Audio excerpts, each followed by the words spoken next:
xem na kan lai ram du ti phình lật lang khoa za chul in kham pu Giêsu min pu tin aleng ni na khi pha kan tam chin bia ki na tam chi rem na aleng ti lâu Giêsu abui lâu i kan ram a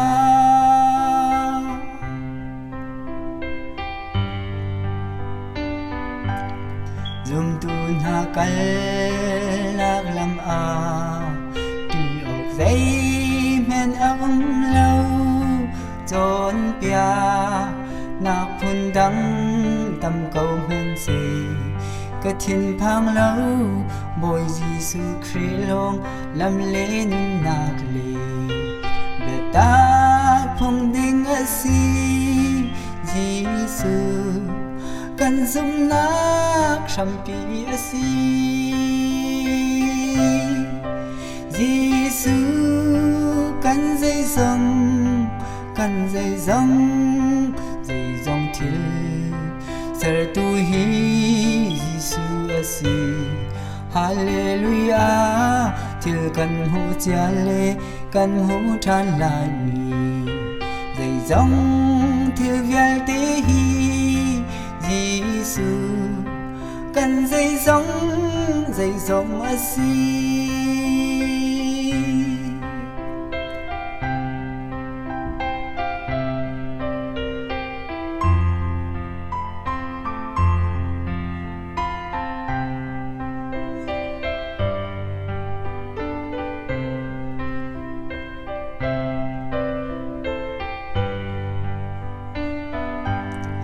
trong van sang y ni treo đồ lê ai phải cho lâu lê ai đồ sa pa treo đồ na lê van ni thiang na trong cha say va lê ram trong sa vial ti sar mi thiêu vial ti hi Giêsu cần dây giống ở si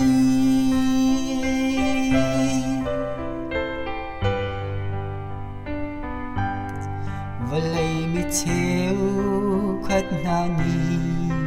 và thiền đắng tâm pi ăn côi bôi ba tin ăn ảo ăn thấy thiam lâu cây tu alpha lê Omega kasi Sam thok dong na kasi dây dòng Bất thiện kasi Giêsu cần dây dòng thiên ser tu hi Giêsu asi hallelujah thiêu cần hu cha lê cần hu than lại dây dòng thiêu vial tí hi Giêsu cần dây dòng ở si Giêsu cần dây dòng ở si